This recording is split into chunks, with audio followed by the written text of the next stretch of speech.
बच्चों, again welcome to my YouTube channel Grow Nursing. ठीक है, आज का जो हमारा टॉपिक है डेट इज अ सीपीआर। ठीक है, क्या है CPR? CPR means cardio pulmonary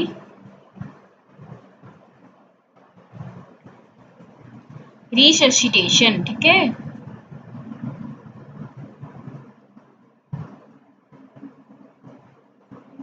CPR में क्या होता है इसमें क्या होता है, जो हमारा कार्डियक कार्डियक किससे बिलोंग करता है? हमारे हार्ट से। किससे? हार्ट से। एंड पल्मोनरी किससे बिलोंग करता है? Our lungs. एंड रिससिटेशन का मीन्स क्या होता है?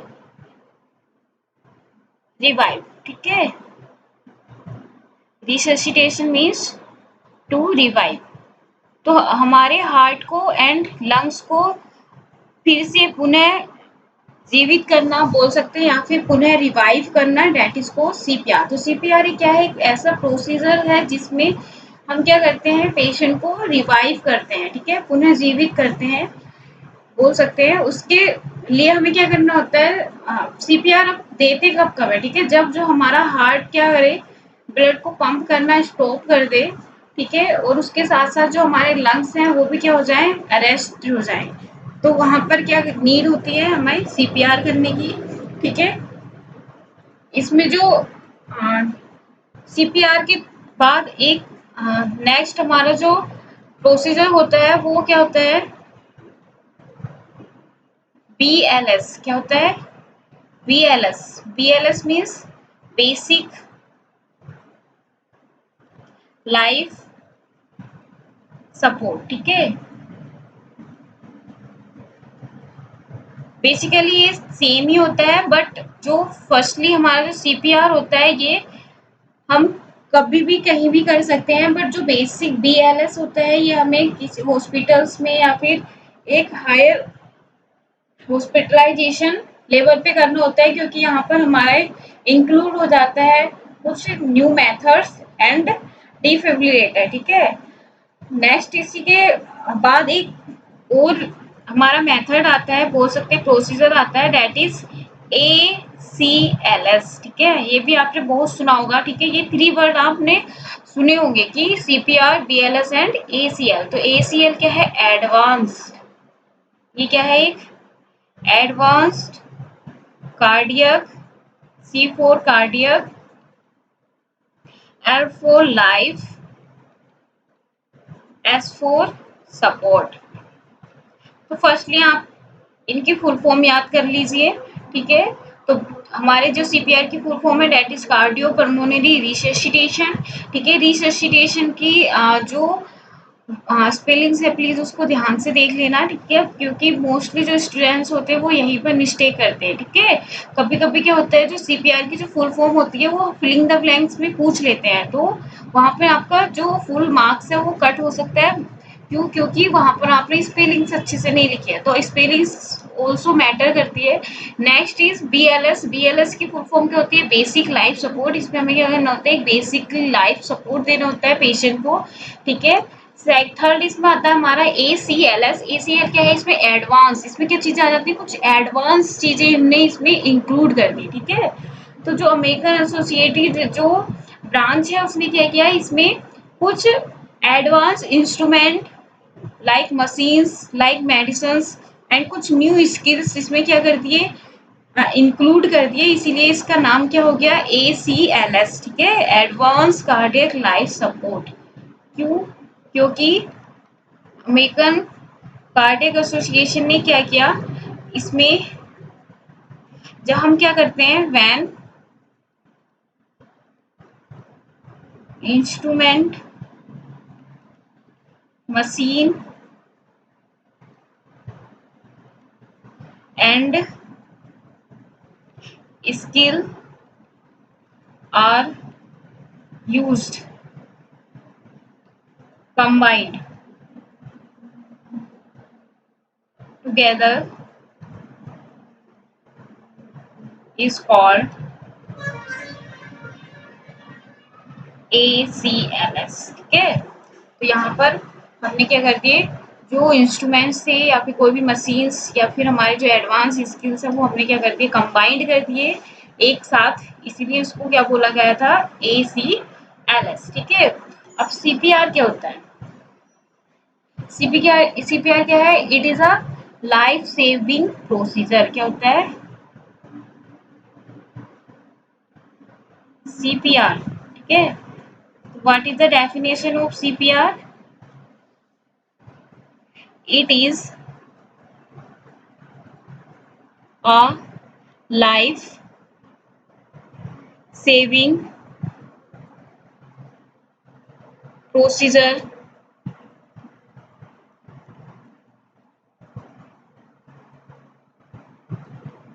in which patient heart and lungs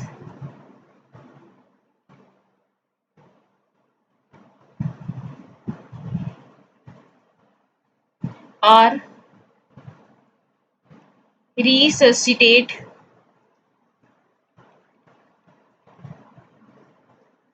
for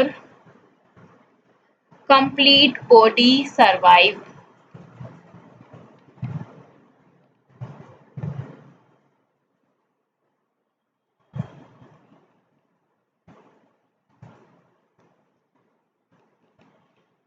CPR क्या होता है? एक ऐसा प्रोसीजर है, ठीक है, it is a life saving procedure जिसमें क्या करते हैं हम, पेशेंट का जो हार्ट होता है एंड लंग्स होता है उसको क्या करते हैं, रिससिटेटेड मीन्स, रिससिटेट मीन्स पुनः जीवित करते हैं, और क्या देते हैं उसको, एक कंप्लीट बॉडी सर्वाइव। ठीक है, उसकी क्या हो जाती है, इसके थ्रू कंप्लीट जो बॉडी है वो सर्वाइव करने लग जाती है। ठीक है, नेक्स्ट जो इसमें नेक्स्ट पॉइंट है, इसमें क्या होता है, जो हमारा ब्रेन, हमें जब CPR देना होता है तो ब्रेन को विद इन अ 4 मिनट हमें क्या करानी होती है, ब्लड सप्लाई करानी होती है। कितने? विद इन अ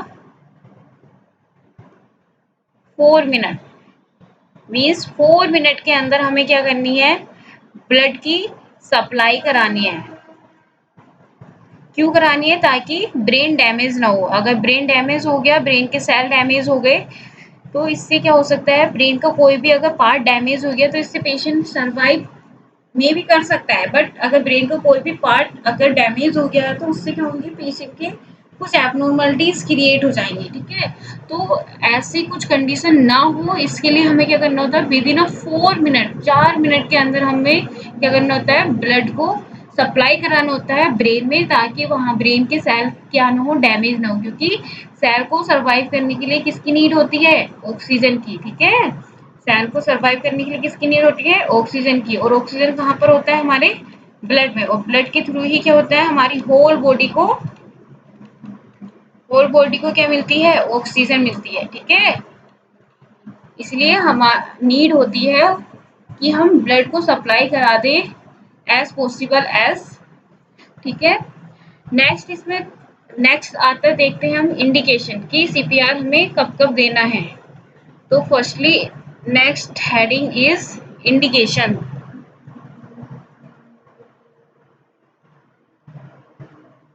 इंडिकेशन का मीन्स होता है कब कब हमें CPR देना है।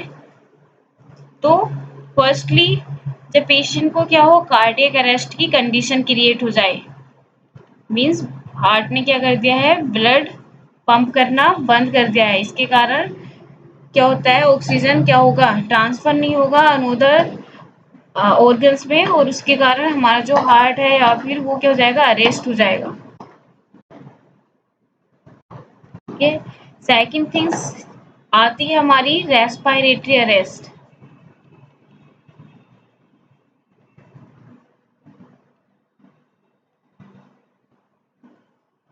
कार्डियक अरेस्ट बिलोंग करता है हमारे हार्ट से, एंड रेस्पिरेटरी बिलोंग करता है हमारे लंग से। ठीक है, इसलिए इन दो सिचुएशन या फिर बोल सकते हैं इन दो कंडीशंस में हमें क्या देना होता है, CPR। ठीक है, नेक्स्ट आते हैं इसमें कुछ स्टेप्स कि पेशेंट को CPR कैसे देते हैं, वो कौन कौन से स्टेप्स होते हैं जो हमें फॉलो करने होते हैं। तो इसमें एक ट्रिक होती है, ठीक है, that is doctors doctors A B C D, ठीक है। कैसे होते हैं? डी फॉर डेंजर, क्या होता है हमारा? D for danger, R for response, A for airway,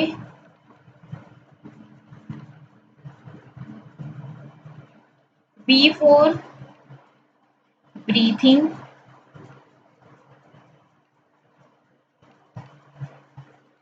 C for circulation,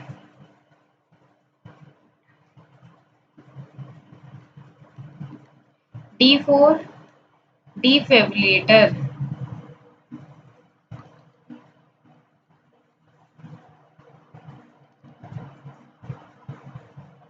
ठीक है। तो that is a full form of doctors A B C D. तो आपको कभी भी सीपीआर देना है तो हमें ये याद रखना होगा। फर्स्टली हमें क्या करना होता है? डेंजर्स फॉलो करना होता है। मीन्स अगर पेशेंट सपोज करो किसी रोड पर है, ठीक है, और वो वहां पर क्या हो गया? क्राइस हो गया पेशेंट। तो अगर पेशेंट क्राइस हुआ है तो हमें पहले उसको क्या करना है? पहले खुद को सेव करना है, ठीक है। फर्स्टली हमें क्या करना होता है? Save on self. मीन्स हमें खुद को सेव करना है, क्योंकि हम खुद सेफ होंगे तभी तो पेशेंट की जान बचाएंगे ना। तो firstly safe on self and second is patient. अब पेशेंट को क्या करेंगे? अगर पेशेंट मिड रोड पर है तो उसको क्या करेंगे? हम साइड में लेकर आएंगे, ठीक है। इससे क्या होगी? जो डेंजरस कंडीशन क्रिएट होने वाली होगी वो उससे प्रिवेंट हो जाएंगे। सपोज करो अगर आप पेशेंट रोड पर है और आप वहीं पे सीपीआर देने लगे तो इससे क्या हो सकता है? ट्रैफिक से लगने के चांसेस हो सकते हैं, या फिर ऐसा हो सकता है कि आप वहीं पे पेशेंट को सडनली इमीडिएटली क्या करने लगे? सीपीआर देने लगे और पीछे से ट्रक आया और वो आपको लेके चला गया, ठीक है। तो ऐसा नहीं करना है। फर्स्टली क्या करना है? Safe own self and after that patient. उसके बाद हमें क्या करना है? रेस्पॉन्स करना है, ठीक है। पेशेंट के शोल्डर्स पर हमें क्या करना है? टैप करना है, ठीक है।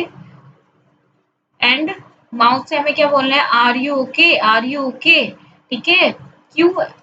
हम टैपिंग के थ्रू भी तो कर सकते हैं ना। ये हमें बोलना जरूरी क्यों होता है? क्योंकि हमें नहीं पता भाई पेशेंट की कंडीशन क्या है।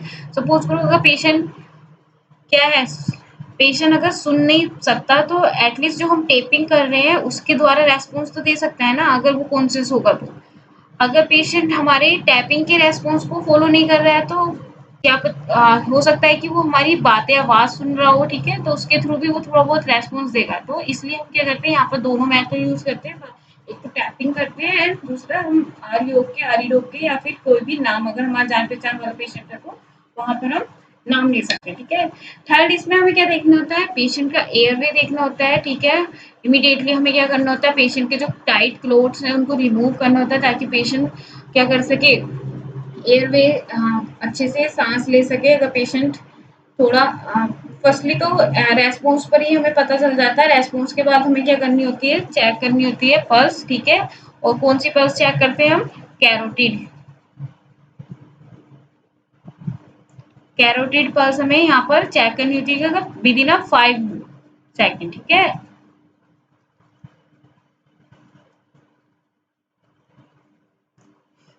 10 सेकेंड, ठीक है। विद इन 10 सेकेंड हमें क्या करनी होती है? चेक करनी होती है पल्स, ठीक है। ना 10 सेकेंड से ज्यादा जाना है, ना ही 10 सेकेंड से कम, ठीक है। हमें 10 सेकेंड के अंदर ही क्या करनी होती है? पल्स चेक करनी होती है। अगर पल्स इज प्रेजेंट, अगर पेशेंट की पल्स प्रेजेंट है ना तो वहीं पे छोड़ देना है हमें। प्रोसीजर वहीं पे हमारा एंड हो जाता है। ऐसा नहीं है कि पेशेंट की पल्स आपको फील हो रही है और पेशेंट रेस्पॉन्स नहीं कर रहा है और आप क्या करने लगे? सीपीआर देने गए। नहीं, ऐसा नहीं होता है, ठीक है। अगर पेशेंट की पल्स अगर आपको फील हो गई है दैट पेशेंट कौन से पेशेंट ठीक है, ठीक है, उसको क्या कर दो? रेफर कर दो किसी नियर बाई हॉस्पिटल्स में। वहां पर आपको सीपीआर नहीं देना है, ठीक है। कभी आप सीपीआर देने बैठ जाओ, ठीक है। अगर पेशेंट की पल्स अपसेंट आती है, जब पेशेंट की पल्स अपसेंट आए, ठीक है, कैरोटिड पल्स क्या है? अपसेंट आए, तभी आपको आगे के स्टेप्स फॉलो करने हैं, अदरवाइज वहीं पर रुक जाना है, ठीक है। क्लियर है इतना? उसके बाद हम पेशेंट का क्या करते हैं, पल्स अब्सेंट है तो हम क्या करेंगे, एयरवे चेक करेंगे, जो भी उसके टाइट क्लोथ्स हैं उनको रिमूव कर देंगे, ठीक है। एंड उसका जो एयरवे का जो भी मेथड है वो हम यहाँ पे यूज करेंगे। नेक्स्ट हम उसकी ब्रीथिंग चेक करेंगे, ठीक है। नेक्स्ट देन हम क्या करेंगे, कंप्रेशन स्टार्ट करेंगे फॉर अ सर्कुलेशन, ताकि हार्ट से क्या हो, जो ब्लड है वो सर्कुलेट हो जाए हमारे ब्रेन में, और ब्रेन क्या ना हो, डैमेज ना हो, क्योंकि एक ब्रेन ही एक ऐसा ऑर्गन होता है जो सबसे लास्ट में डाई होता है, ठीक है। तो ब्रेन को डाई होने से प्रिवेंट करने के लिए हम क्या करेंगे, हार्ट पर कंप्रेस करेंगे, जिसके थ्रू क्या होगा, हार्ट में जो स्टोरेज ब्लड है वो क्या करेगा, पंप करेगा एंड जाएगा कहाँ पर, हमारे ब्रेन में, और जो हमारे ब्रेन के सेल है वो हमारे क्या होंगे, डाई होने से प्रिवेंट हो जाएंगे, ठीक है। और पेशेंट के क्या होंगे, चांसेस होंगे रिवाइव करने के, ठीक है। अब हम इसमें वन बाय वन देखते हैं विद एक्सप्लेनेशन। तो फर्स्टली हम स्टार्ट करते हैं हीट का डिस्कशन। फर्स्ट इसमें क्या है स्टेप, डेंजर का ना, फर्स्ट स्टेप क्या है इसमें, स्किन सेफ्टी, सीन सेफ्टी, ठीक है। मीन्स हमें वहां पर क्या करनी है, एक सेफ्टी बनानी है ऑन सेल्फ और पेशेंट के लिए। ये क्या होता है, it is a first steps of, it is a first steps in which a victim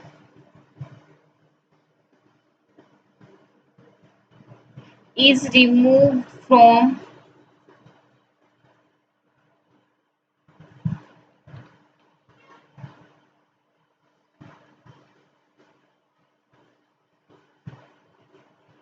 source of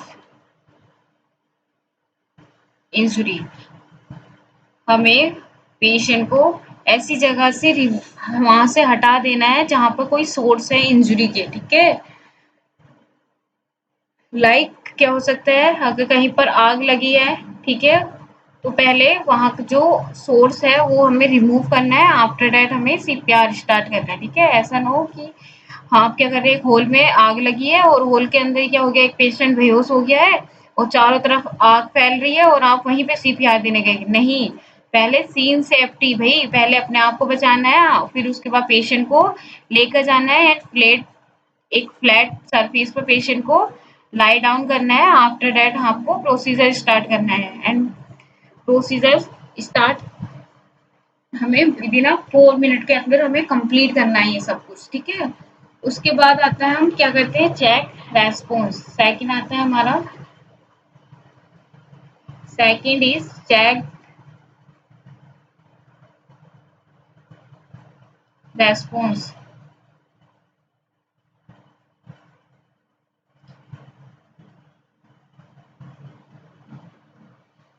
check response में क्या करते हैं, हम विक्टिम के लिए यहाँ पर एक मेथड यूज करते हैं, ठीक है। फॉलोइंग मेथड हम यहाँ पर यूज करते हैं।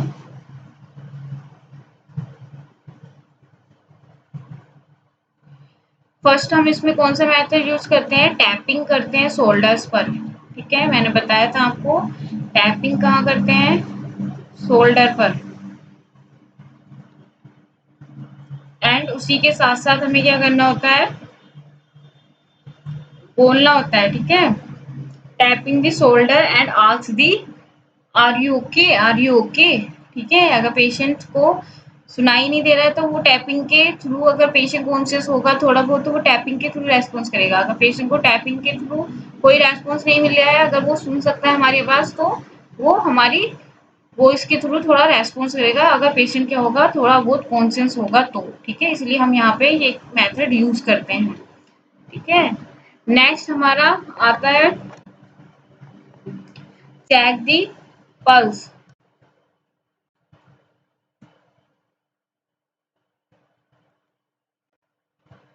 Third is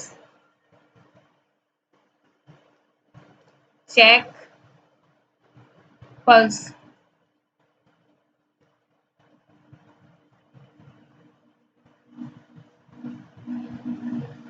Now after taking, now after tapping the shoulder, we are check the pulse for less than 10 second. कितना? Less than 10 second.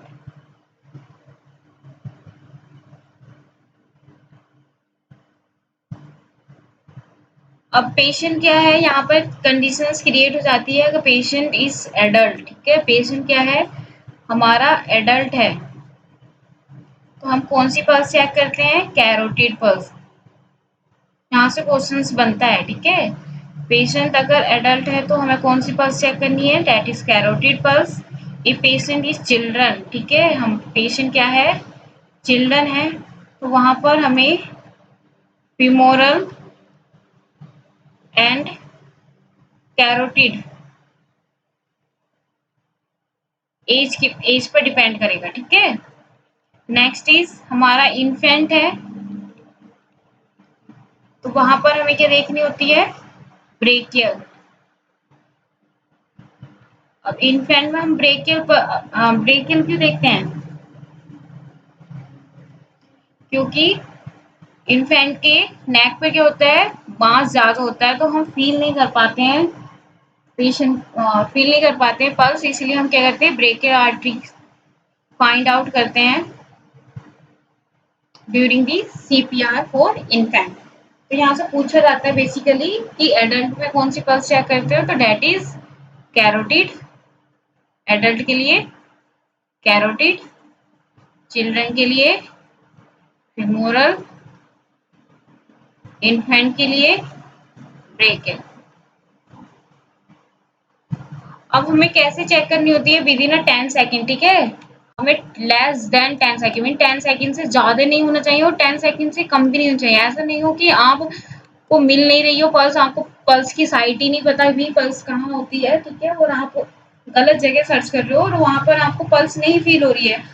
तो आपको पहले फर्स्टली आपको पता होना चाहिए कि कैरोटिड पल्स कहाँ पर सिचुएटेड होती है और हमें कैसे फील करनी होती है, ठीक है।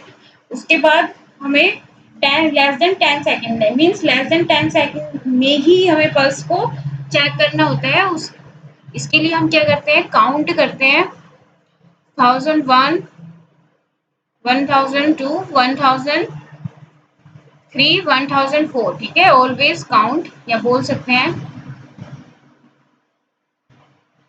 Always count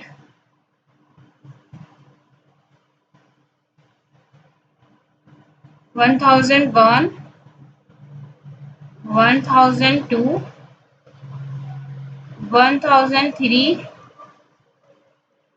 till 1010। बिकॉज क्यों करते हैं ऐसा, बिकॉज स्पीकिंग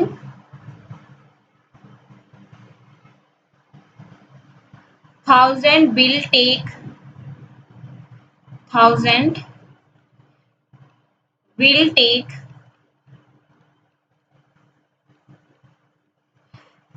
1 second,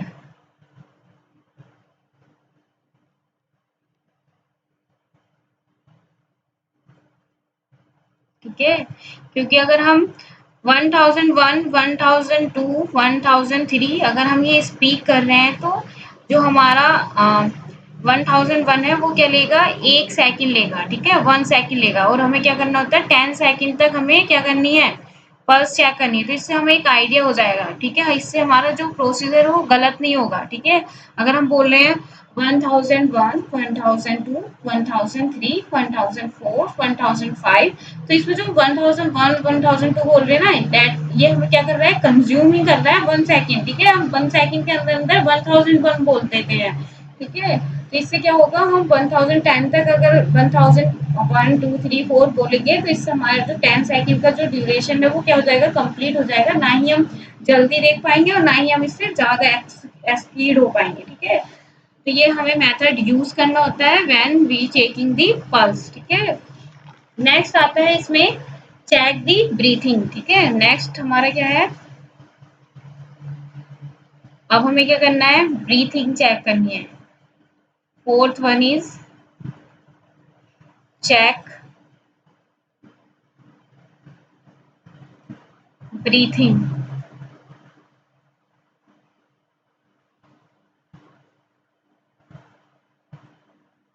जो ब्रीथिंग चेक करते हैं ना उसमें हम 3 मेथड यूज करते हैं, ठीक है। कौन कौन सा? Look, listen and feel. ये 3 मेथड हमें यूज करने होते हैं when we check the breathing. तो हमें इसमें क्या करना होता है? लुक मीन्स पेशेंट का जो, सपोज करो पेशेंट क्या है, लेइंग डाउन है, ठीक है, फ्लैट सरफेस पे। ये हमारा क्या है? पेशेंट है, ठीक है। ये क्या है? लेई डाउन है। ओके। अब हम यहाँ पे क्या है, हमारा एक सोल्जर है या फिर नर्सिंग ऑफिसर है या फिर कोई भी सिंपल बंदा है, वो क्या कर रहा है? ब्रीथिंग चेक करेगा। तो वो ब्रीथिंग कहाँ से चेक करेगा? उसके माउथ के साइड से। तो यहाँ से वो कान के थ्रू क्या करेगा? लिसन, सुनेगा, ठीक है। लुक, आंखों से क्या देखेगा कि जो उसका एब्डोमेन है वो अप डाउन तो नहीं हो रहा है, ठीक है, अप डाउन तो नहीं हो रहा है। या फिर चेस्ट उसका जो है, सॉरी एब्डोमेन नहीं, जो चेस्ट है वो क्या हो रहा है? अप डाउन तो नहीं हो रहा, मीन्स पेशेंट ब्रीथिंग तो नहीं ले रहा है, ठीक है। और चीजों को क्या करेगा? फील करेगा। इस चीज को वो क्या करेगा? फील करेगा। तो ये मेथड हमें क्या करना है? अप्लाई करना है when we check the breathing. तो पेशेंट की ब्रीथिंग चेक करने के लिए हम क्या करते हैं? 3 मेथड यहाँ पे यूज करते हैं, लुक, लिसन एंड फील। इसमें पेशेंट जो हमारा वर्क का हेल्थ ऑफिसर होता है वो क्या करता है? By the help of look, listen and feel के थ्रू ब्रीथिंग चेक करता है। नेक्स्ट इसमें आता है हमारा कॉल फॉर हेल्प। अब हम क्या करेंगे? हेल्प के लिए पुकारेंगे, ठीक है। नेक्स्ट हमारा 5th है call for help.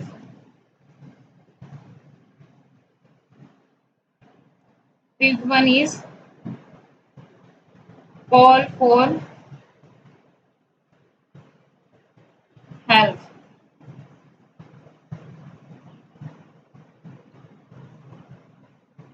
With AED।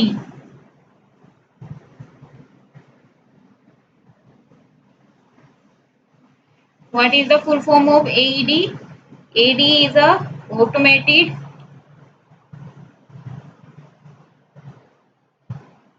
external defibrillator,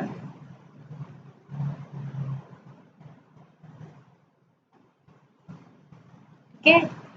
ये एक डिवाइस होती है जो ऑटोमेटिक खुद से क्या करती है? एक्सटर्नली इलेक्ट्रिकल शॉक देती है।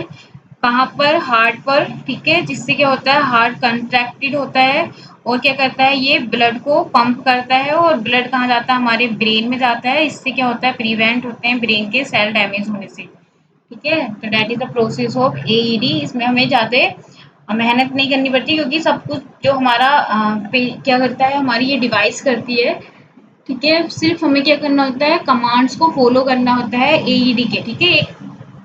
देखना कभी आप, जो AED डिवाइस होती है वो क्या करती है? कमांड्स देती है, ठीक है। इसमें क्या होता है? जो पेशेंट है हमारा, ठीक है, उसके AED में 2 पैड्स होते हैं। एक तो हमें राइट साइड लगाना होता है, second is left side below the axilla, थोड़ा मिड लाइन दी, and second is upper the chest, ठीक है। इनको पैड को अप्लाई करने से पहले हमें क्या करना होता है? पेशेंट के जो चेस्ट पर जो हेयर्स हैं उनको रिमूव करना होता है एंड पेशेंट को चेक करना होता है कि कोई कोई भी कॉइन्स वगैरह, वॉच वगैरह वगैरह पेशेंट के पास ना हो, क्योंकि यहाँ पे इलेक्ट्रिकल शॉक दिया जाता है पेशेंट को, ठीक है। और यहाँ पर AED मशीन रख दी जाती है और दूसरी साइड एक हेल्थ वर्कर होता है। यहाँ पर 2 स्विच होते हैं, रेड एंड ग्रीन वाले, ठीक है। और यहाँ पर फुल्ली कंप्लीटली यहाँ पे इंस्ट्रक्शंस दिए होते हैं। और ये जो मशीन है ये क्या करती है? रेस्पॉन्स करती है या बोल सकते हैं कमांड्स देती है, ठीक है। अगर जैसे जैसे मशीन्स कमांड देती जाए हमें वैसे वैसे फॉलो करना है, ठीक है। बाकी ये सब काम कौन करता है? हमारी AED मशीन करती है, ठीक है। तो call for help, call for help के लिए हमें क्या करना है? वहां पर चिल्लाना है, हेल्प हेल्प हेल्प, ठीक है। क्या करना है?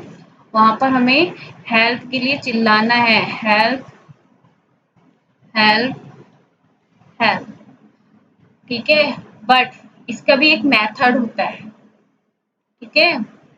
अब क्या होता है? अब ये तो आपने देखा होगा नॉर्मली अगर कोई भी रोड पर बेहोश हो जाता है तो उसके लिए सबके पास टाइम है, राइट? वहां पर भीड़ इकट्ठा हो जाएगी, लेकिन अगर कोई किसी को हेल्प की नीड होगी ना, वहां पर कोई भीड़ अवेलेबल नहीं होगी। तो अगर कोई पेशेंट बेहोश हो जाता है तो वहां पर जो लोग बहुत मीन्स मिनटों सेकंडों के लिए लेट हो रहे होते हैं ना, वो भी रुक जाते हैं, ठीक है? तो वहां पर हमें क्या करना है, हेल्प के लिए तो चिल्लाना है, लेकिन हमें वहां पे टारगेटेड करना है पर्सन को, क्योंकि देखो भीड़ होती है। अब भीड़ में हम हेल्प हेल्प चिल्ला रहे हैं तो बहुत कम ही ऐसे लोग होते हैं जो आगे निकल के आते हैं। लेकिन अगर हमें किसी भी, अगर आप हेल्थ वर्कर्स हो और आपके पास अथॉरिटी है सीपीआर देने की, बीएलएस देने की, तो आप क्या कर सकते हो, टारगेटेड कर सकते हो पर्सन को कि प्लीज आप ऐसे रेस्पॉन्स देना है, means eye to eye contact maintain करना है उस पर्सन के साथ, ताकि वो समझ जाए कि हाँ ये बंदा मुझसे ही बोल रहा है, ठीक है? ऐसा ना हो, क्योंकि लोग आजकल, अगर आप भीड़ में हेल्प मांग रहे होते हैं ना, तो एक दूसरे के ऊपर डिपेंड हो जाते हैं कि ये हेल्प कर देगा, ये हेल्प कर देगा, मैं ही क्यों करूँ? तो वहां पे बंदे कंफ्यूज हो जाते हैं कि हेल्प मांग किससे रहा है। अगर आप वहां पे टारगेटेड पर्सन से हेल्प मांगोगे ना, कि यू मीन्स आप मेरी मदद करो, ठीक है, आई टू आई कॉन्टेक्ट मेंटेन करो उसके साथ, तो वो समझ जाएगा कि हाँ ये मुझसे ही बोल रहा है। और अगर वो हेल्प नहीं करता है तो आप उसकी कंप्लेन कर सकते हो, अगर आप अथॉरिटीज हैं सीपीआर के लिए, ठीक है? तो आप वहां पे टारगेटेड पर्सन को सिलेक्ट कर सकते हैं फॉर हेल्प के लिए, और चिल्ला सकते हैं कि साथ में क्या लेके आनी है हमें, ब्रिंग एईडी मशीन, ठीक है? ब्रिंग दी एईडी मशीन, ठीक है? कहीं भी नियर बाई हॉस्पिटल्स में क्या हो जाती है, एईडी मशीन अवेलेबल हो जाती है, या फिर कहीं भी कोई भी स्टेशन होते हैं वहां पर एईडी मशीन अवेलेबल होती है, ठीक है? तो आप कहीं से नियर बाई से भी एईडी मशीन क्या कर गेन कर सकते हैं। नेक्स्ट हम क्या कर देते हैं, स्टार्ट करते हैं कंप्रेशन, ठीक है? नेक्स्ट स्टेप इज हमारा स्टार्ट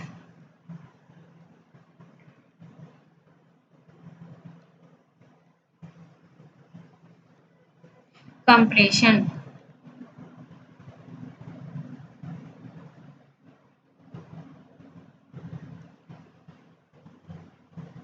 अब जो ये कंप्रेशन होते हैं वो कहाँ पे दिए जाते हैं, गिवन ऑन चेस्ट, ठीक है? अब चेस्ट पे कहाँ पर दिए जाते हैं, ये हमारा चेस्ट है ना, जहां पर जिफोइड प्रोसेस हमारा स्टार्ट होता है, ठीक है? कहाँ पर, जिफोइड प्रोसेस बोल सकते हैं, ठीक है? या फिर जो हमारा चेस्ट है उसको हम क्या कर लेंगे, डिवाइड कर लेंगे। ये हो गया हमारा डिवाइड हाफ में, तो हाफ का भी हाफ, ठीक है, समझ रहे हो? वेट, ये हमने क्या किया, हाफ डिवाइड किया चेस्ट को, इस हाफ का भी हाफ, ये ठीक है? ये कहाँ पर है पॉइंट, हमारे जिफोइड प्रोसेस पे। तो आप या तो फिर ऐसे बोल सकते हो कि चेस्ट के हाफ का भी हाफ जो है लोकेशन, वहां पर हमें क्या करना है, कंप्रेशन देना है, या फिर जहां पर हमारा जिफोइड प्रोसेस, ठीक है वहां पर हमें क्या देने हैं, कंप्रेशन देने होते हैं। या फिर बोल सकते हैं 1/3 ऑफ दी स्टर्नम, कहाँ पर, 1/3 पार्ट ऑफ दी स्टर्नम, ठीक है?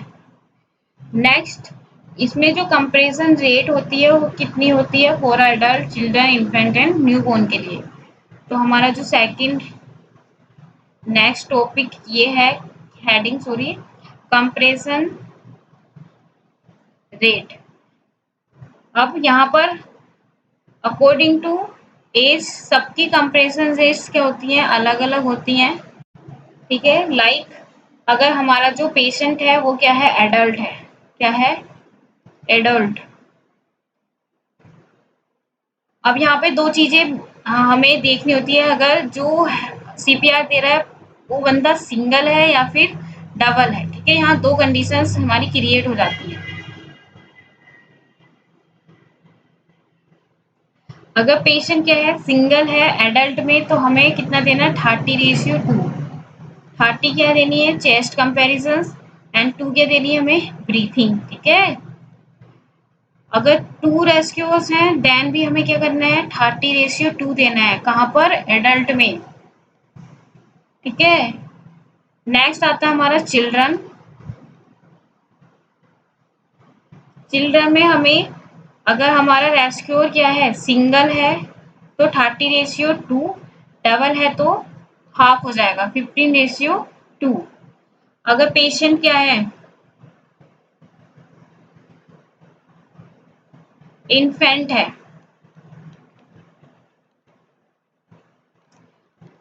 अगर सिंगल बंदा है तो 30:2, अदरवाइज 15:2। अगर पेशेंट क्या है हमारा, न्यू बॉर्न है, तो उसके लिए 3:1 इज डन। ठीक है,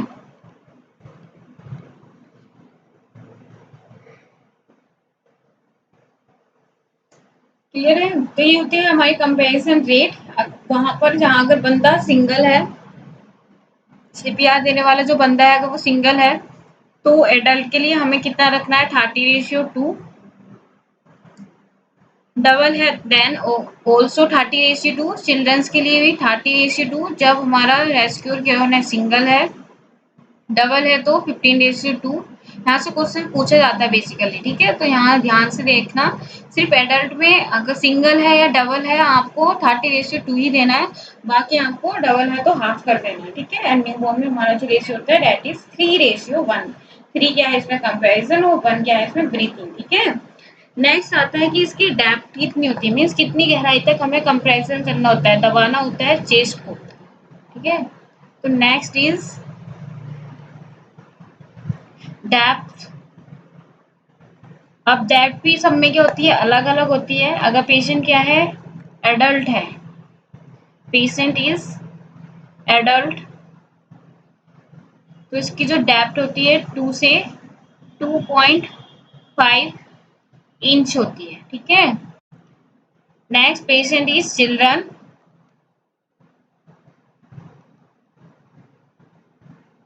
तो कितना है 1.5 से 2 इंच। इन्फेंट है 1 से 1.5 इंच, एंड न्यू बॉर्न है, न्यू बॉर्न उसके लिए 0.5 से 0.75 इंच। याद रहेगा। तो बेसिकली आप न्यू बोर्न से स्टार्ट करो, आपके लिए इजी रहेगा। ठीक है, तो न्यू बोर्न का कितना है 0.5 से 0.75 इंच है।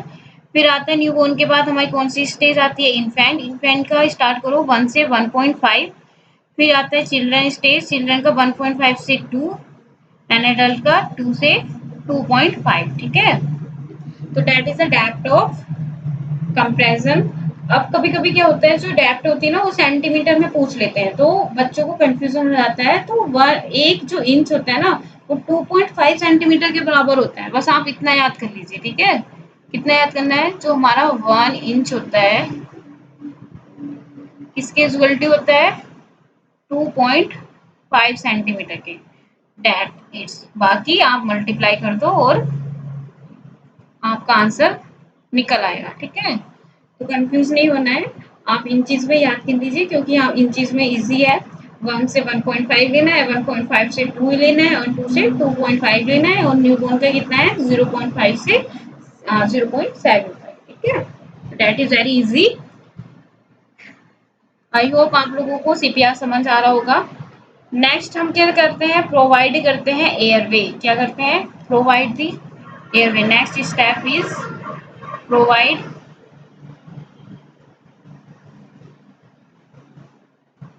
एयरवे। अब प्रोवाइड जो एयरवे करते हैं उसमें दो मेथड के थ्रू हम प्रोवाइड करते हैं। फर्स्ट मेथड इसमें आता है जो thrust manoeuvre, and second is head tilt and chin lift manoeuvre. So there are two methods to provide the airway. तो इसमें हमें क्या करना होता है, पेशेंट को जो थ्रस्ट मैनुअल के थ्रू एयर वे प्रोवाइड करनी होती है, एयरवे को ओपन करना होता है, ठीक है। And head tilt and chin lift के थ्रू हमें क्या करना होता है, पेशेंट का एयरवे ओपन करना होता है, ठीक है। वो कैसे करते हैं, हम एक प्रोसीजर्स वीडियोस में देखेंगे कि कैसे हमें ज़ोट्रस मैनुअल यूज करना है और कैसे हमें head tilt and chin lift manual, head को क्या करना है, टिल करना है, चिन को क्या करना है, लेफ्ट करना है। इससे क्या होगा, जो आपकी ट्रैकिया है वो क्या हो जाएगी, आप एक्सपर्ट हो जाएगी। और इससे क्या होगा, जो हमारा एयरवे का जो वे है वो क्या हो जाएगा, क्लीन हो जाएगा, ठीक है। नेक्स्ट इसमें जो क्वेश्चन पूछा जाता है कि कंपैरिजन रेट कितनी होती है, ठीक है। What is the rate of comparison, comparison rate of CPR तो कितनी होती है, 100 कंप्रेशन पर मिनट, मीन्स 1 मिनट में हमें 100 कंपैरिजन देने होते हैं क्लास, ठीक है। याद रहेगा, यहाँ से क्वेश्चन पूछा जाता है। तो कितने कंपैरिजन देने होते हैं, 100। तो ये था हमारा आज का टॉपिक, ठीक है। मुझे नहीं लगता सीपीआर में यहाँ से अलग कुछ आएगा, ठीक है। आप एक बार रिमाइंड इसको देख लीजिएगा और अच्छे से रिपीट कर लीजिए टॉपिक, ठीक है। तो सीपीआर में हमें बेसिकली सीपीआर की फुल फॉर्म क्या होती है ये याद रखना होता है, क्या प्रोसीजर्स होता है ये याद रखना होता है, एंड एडल्ट में कितना रेशियो है, चिल्ड्रन में कितना रेशियो है, इन्फेंट में हमें कितना रेशियो है, अगर 1 रेस्क्योर है तो कितना, सेकंड रेस्क्योर है तो कितना, उसकी डेप्थ कितनी होती है। इसमें कॉम्प्लिकेशंस से भी एक क्वेश्चन पूछा जाता है, ठीक है, कि सीपीआर के टाइम पे कौन सा कॉम्प्लिकेशन होता है, तो रिब्स फ्रैक्चर्स, ठीक है। मुझे याद आ गया, ठीक है। यहाँ से भी एक क्वेश्चन पूछते हैं, तो रिब्स फ्रैक्चर होने के चांसेस होते हैं ड्यूरिंग दी सीपीआर, ठीक है। उसके बाद वो पूछ सकते हैं आपको कितने की सीपीआर के अंदर टोटल कंपैरिजन कितने होते हैं, तो 100 हमें देने होते हैं, ठीक है। कहाँ पर हमें चेस्ट कंपैरिजन देना होता है, कौन से मेथड में हमें कैसे पल्स चेक करनी होती है, पल्स चेक करने के लिए कौन सा मेथड होता है, ब्रीथिंग के लिए हमें कौन सा मेथड यूज करना होता है, ठीक है। तो डेट इज अ,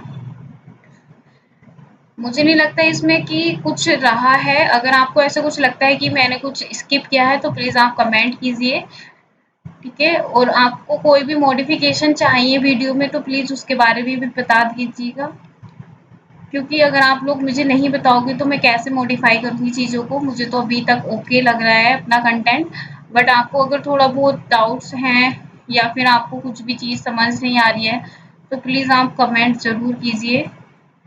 मैं कोशिश करूँगी आपके जितने भी डाउट्स हैं उनको सॉल्व करने की, ठीक है। तो आज के लिए इतना ही, आई होप आपको समझ आया होगा। Thank you so much. Have a nice day. Please wait for my next video and guys please subscribe करना मत भूला करो प्लीज, ठीक है। और मुझे मोटिवेट की भी तो जरूरत होती है ना, मुझे भी तो मोटिवेट रहना है। तो आप लोग मुझे डिमोटिवेट कर देते हो, भाई मैं इतनी मेहनत से वीडियोस बनाती हूँ, कंटेंट लेके आती हूँ कि बच्चों को ज़्यादा टफ कंटेंट ना मिले, एक शॉर्ट वीडियो में ही क्या हो जाए, 2-3 घंटे का काम हो जाए, ठीक है। क्योंकि मुझे भी इतना टाइम नहीं होता है कि मैं लॉन्ग वीडियोस बनाऊं, मैं भी बहुत छोटी छोटी वीडियोस बनाती हूँ ताकि, और आजकल इतना टाइम भी नहीं होता है किसी के पास कि कोई लॉन्ग वीडियोस देखे बैठ के। तो प्लीज़ सब्सक्राइब कर दिया करो channel, and thank you so much.